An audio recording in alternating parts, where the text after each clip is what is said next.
Good to go. A wise man once told me, one must watch your thoughts as they become your words. Think before speaking, as words become one's actions. You take heed with every action, as they tend to expose your character. And one's character forges a man's destiny. The only destiny we have in life is death, the inescapable foe. As a preteen, I was about 12, maybe 13, I think, when I met my angel. She was older, about 17, but I had been in the slums in the war zone since the age of 7, so everybody thought I was almost 16. Me and D was on the streets, and we both had ran from an abusive foster home in Berkeley, California. We called ourselves hiding out in Stockton, California. One day in October, D told me that she was pregnant with my seed. I was so happy but scared at the same time. After years of searching for something to call my own, I finally got my chance. Little did I know, in 6 short months, this would be the epic center of my demise. We started getting our lives together, and within weeks, I hit a few licks. We got an apartment and things for the baby. Then came March 23rd, 1993. That was the day of destruction and my loss of faith in a higher power. Dee's birthday was here. She was 18 finally. She wanted to go kick it with our homegirls to reveal that we were going to have a baby daughter. So she went to the waterfront stocking with her folks. I stayed behind to make sure I could handle a little bit of business. I told her I'd meet up about 7:45, but that's when the phone rang. I got a call from Stockton Police Department advising me that D was involved in an accident and to go to the hospital ASAP. Upon arrival, my Uncle Todd was there, and he took me into a room with a chaplain and a doctor who told me D and my unborn child was dead. She had been shot one time in the eye and 6 times in the stomach, ending all three of our lives within mere seconds. Stockton Police Department said two robbers hit a lick and ran through the park where D and her girls were sitting, uh, setting up her birthday party. Everyone but D ran, so the two cats felt she was a potential witness. Stockton Police Department told me that we got two suspects on watch, but we have very little evidence to arrest them. So we'll see what happens. It was then when I started to contemplate life. I thought that I thought this God cat was so glorious in protecting. Then why you take my life and my loved ones? That's all I have. Everything I searched for in the so-called footprints in the sand. When I looked back, all I saw was one set of footprints, but they was made by Todd Jordan. So I knew damn well they was only mine. That's how I knew that I was all alone and bound for destruction.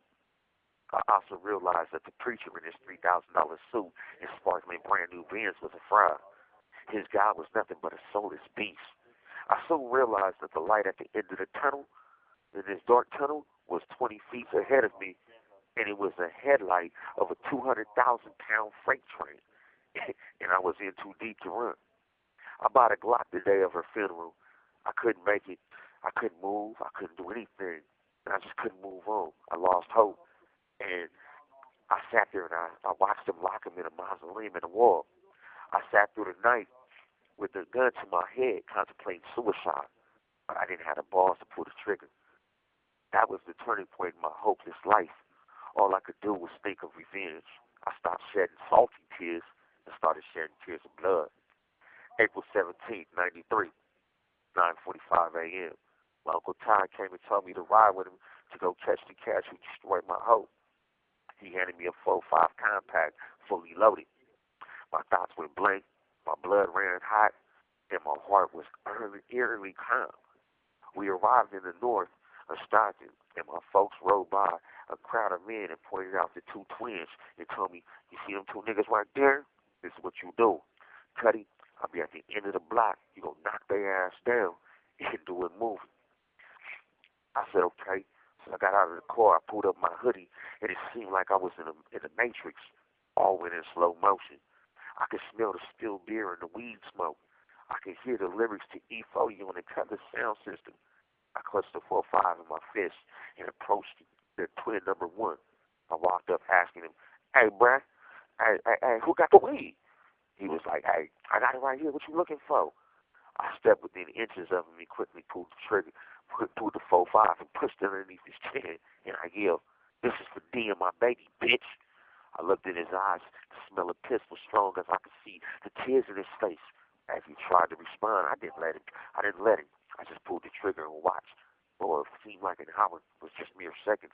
As a slug tore through his chin and pulverized his mouth, tearing through his nose and eyes and up through his brain, leveling a path of destruction. I could feel the heat and smell the gunpowder as the top of his head blew off a hole as big as the size of one's fist. It opened up, blowing chunks of purplish brain matter and sharp fragments of his skull into the air. But the slight breeze blew with this mushy concoction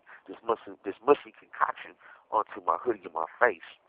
I snapped out of the zone. I turned to search for twin number 2, and I started to run after him as his twin's empty body slammed to the ground.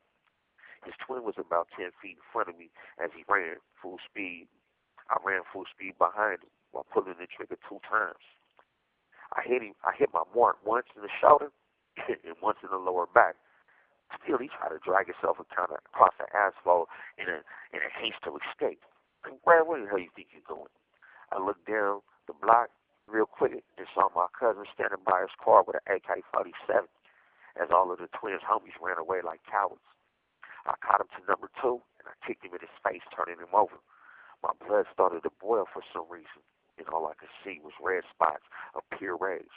Please don't, he started to say. Yeah, I stood over his chest and his face, the 4.5 aimed at his face. Bitch, you took everything. I started to laugh and I pulled the trigger. The first slug tore through his lower chin and his throat. I saw fear in his eyes and I smelled shit as he saw at his dickies.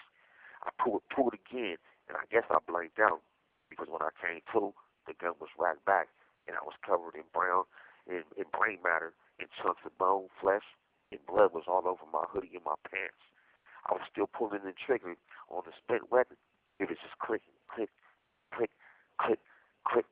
Later on, people described me as having a 1,000-mile stare, and I was rocking back and forth, surrounded by the cops as I sat on the curb.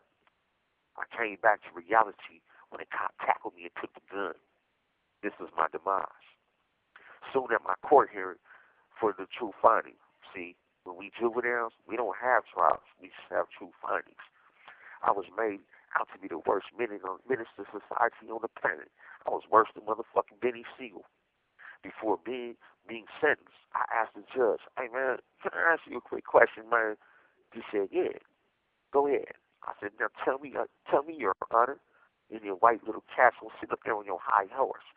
What would you do if somebody killed your girl and your wife?" He looked back at me with pity in his eyes and he said, "Mr. White, unfortunately, I would have done the same thing as you, son. But when it comes to law, often justice and the statutes of law don't go hand in hand. Unfortunately, I got to sentence you to the youth authority until you're 25 or get 1,800 to 21. 21 or get 1,800 until you're 25.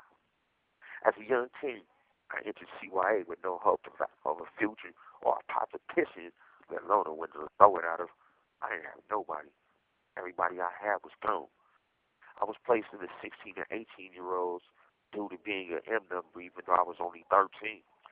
I was convicted of a murder, so that's what an M number means.